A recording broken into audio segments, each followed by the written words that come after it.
Selamat pagi anak-anak. Kita akan memulai pelajaran kita hari ini. Kita akan belajar muatan bahasa Indonesia. Kita masih menyambung materi kita Jumat yang lalu, seminggu yang lalu, yaitu tentang ide pokok paragraf. Ya, sebelum kita memulai, silakan anak-anak menyiapkan buku tematik tugas hari Jumat 17 Juli yang lalu.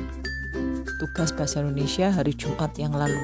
Silakan disiapkan. Kita akan bahas dulu tugas yang minggu lalu sehingga kalian bisa membedakan mana kalimat utama, mana ide pokok, jawabanku benar atau salah, sehingga hari ini semua paham dan kita bisa melanjutkan. Ya, silakan disiapkan dulu jawabannya Jumat 17 Juli. Sudah ketemu? Baik, Bu Grace bacakan lagi teks yang diberikan saat tugas hari Jumat yang lalu. Keindahan gerak ikan di dalam air.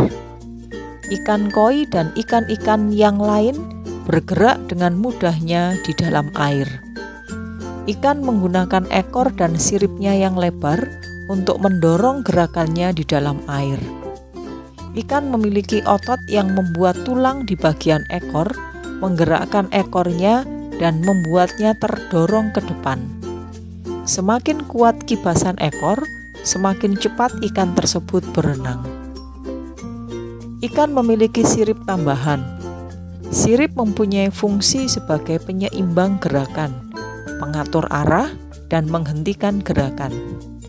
Sirip ikan memang berperan seperti kemudi dan rem dalam kendaraan. Beberapa ikan memiliki sirip tengah dan 2 pasang sirip yang terletak di tengah tubuhnya. Ikan yang memiliki sirip-sirip tersebut tidak dapat bergerak secepat ikan yang hanya memiliki sirip di bagian ekor saja. Agar ikan dapat bergerak dengan cepat, ikan mengeluarkan gelembung-gelembung udara untuk mengatur gerakannya. Ikan terbang misalnya menggunakan gelembung udara yang ia hasilkan dari bawah ingsannya. Gelembung tersebut digunakan untuk mengangkat tubuh ikan keluar dari dalam air. Ya, jadi ini bacaannya yang lalu. Lalu tugas minggu yang lalu adalah anak-anak diminta untuk menentukan kalimat utama dari setiap paragraf dan menentukan ide pokok dari setiap paragraf. Oke, mari kita cocokkan bersama-sama ya. Kita lihat paragraf demi paragraf. Paragraf 1 dulu. Silakan dibaca ulang.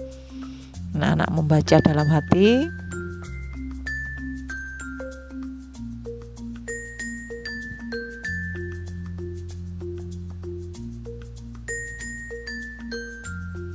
Nah, paragraf 1 kalimat utamanya berada di kalimat pertama paragraf itu. Ikan koi dan ikan-ikan yang lain bergerak dengan mudahnya di dalam air. Ya, jadi itu kalimat utamanya. Sedangkan ide pokok dari paragraf 1 adalah alat gerak ikan. Ya, silakan dicocokkan jawaban anak-anak. Jika belum sama, silakan pembetulan. Kita lanjut ke paragraf kedua. Silakan dibaca dulu, masing-masing anak membaca dulu.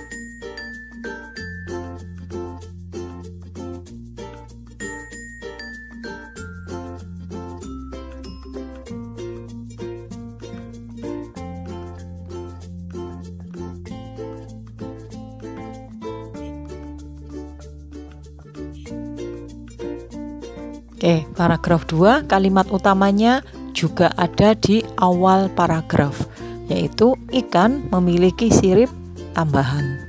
Sedangkan ide pokoknya, jadi paragraf ini berisi tentang fungsi sirip ikan. Ya, sirip ikan berfungsi sebagai ini, ya, berperan seperti, nah ini kan semuanya isinya tentang fungsi sirip ikan. Ya, silakan dicocokkan jawaban anak-anak. Sudah ya, paham ya? Kita lanjut ke paragraf ketiga. Silakan dibaca dulu.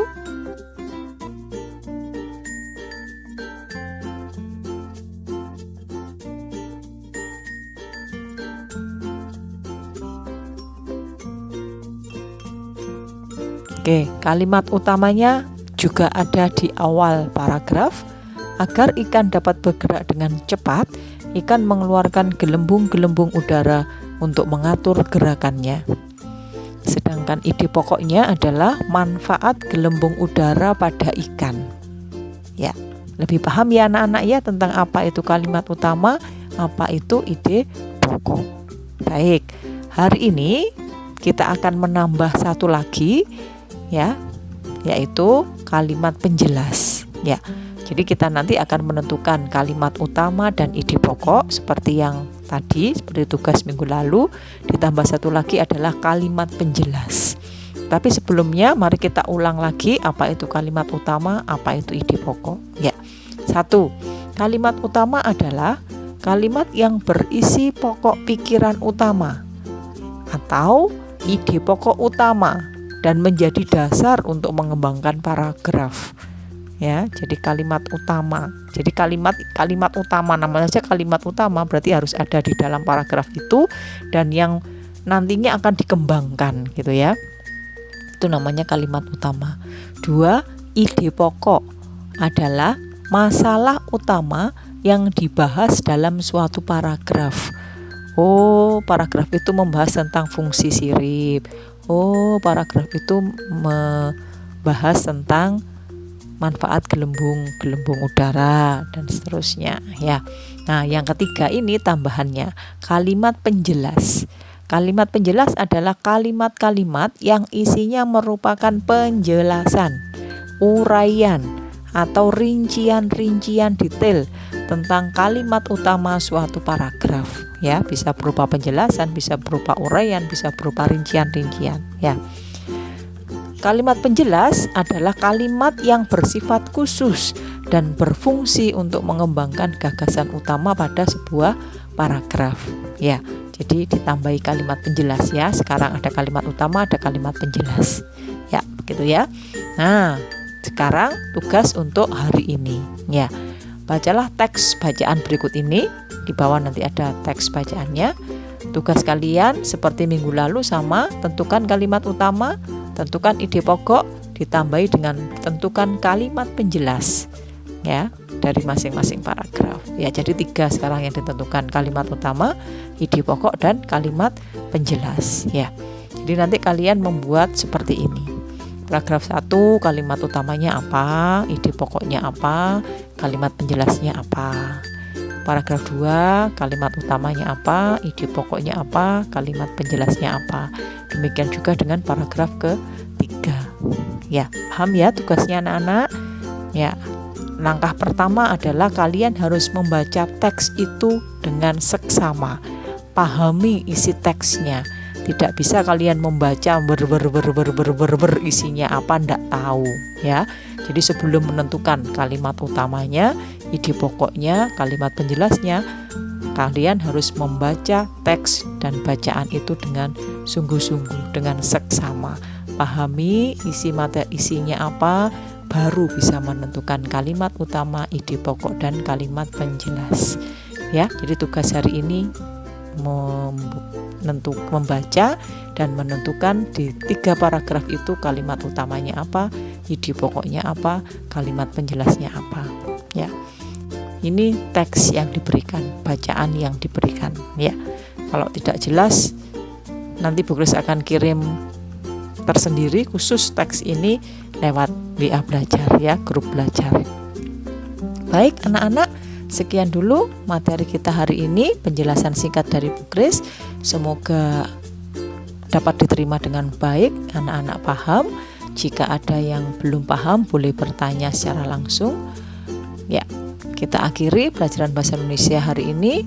Selamat mengerjakan tugas. Tetap semangat, sehat selalu. Tuhan memberkati, berkah